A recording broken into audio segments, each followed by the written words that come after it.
जिन्हें हम फिल्मों में देखा करते थे। नहीं नहीं बताना नहीं है, ये हमारा सौभाग्य है और हमारे आरा जिला संदेश विधानसभा के लिए सौभाग्य है कि और हीरोइनों तो चली गई बहाना करके कि गर्मी है प्यास है, लेकिन यही कलाकार जो हैं कि अभी तक है इनके लिए जोरदार ताली। असली कलाकार हैं।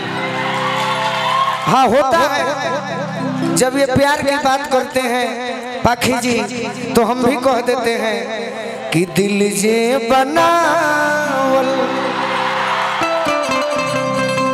तो हम चाहते हैं कि ये भी हमारा भाई है। हेलो हेलो तो एक्टिंग होके तो बढ़िया से होके आंख वाली कि अच्छा लगे।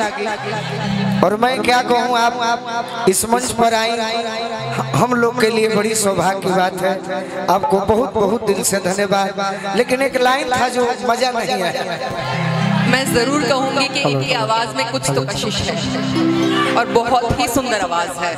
मुझे लगता है बहुत कम लोग आवाज से इम्प्रेस करते हैं, एक्टिंग से तो बहुत लोग करते हैं, लेकिन बहुत ही सुंदर आवाज है और बहुत ही दिल को छूने वाली आवाज है। आपको दिल से मानते हैं इसीलिए मैं आपको बोल रहा था। तो आप भी थोड़ा छूने वाली काम कर दीजिए।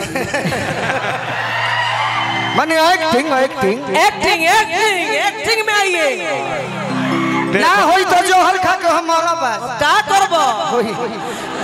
अब हम यह गाई कि प्यार में तोहरा पागल बनी हम, प्यार में तोहरा पागल बनी। उठावा उठावा पाके जी, उठावा उठावा प्रेम में गिरल बड़े। उठावा उठावा ना तो इनका गिर के दाता काट। प्यार में तोहरा पागल बनी हम, प्यार में तोहरा पागल बनी हम। जितना सैड सॉन्ग गौले बने लो सब खतरनाक के बा। तोहरा शादी के कोनो सगुन भेज दी, तोहरा शादी के कोनो सगुन भेज दी। मेहदी को परता तो कह फूल भेज दी, मेहदी को परता तो कह फूल भेज दी।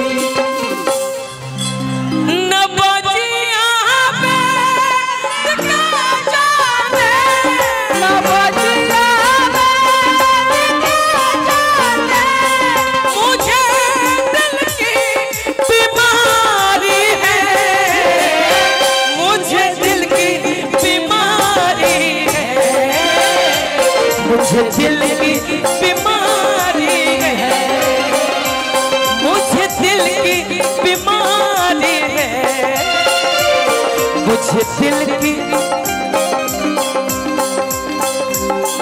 क्या बात है। अब का मतलब बाए हरवाई के, अब का मतलब बाए हरवाई।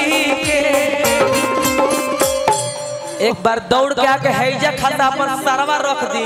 दौड़ के आके छिटा जाए के हम उतर जाइए बरा।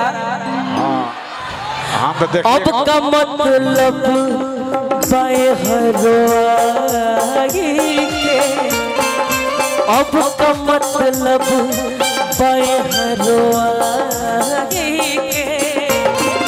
अंगूरी में मुनरी सगाई,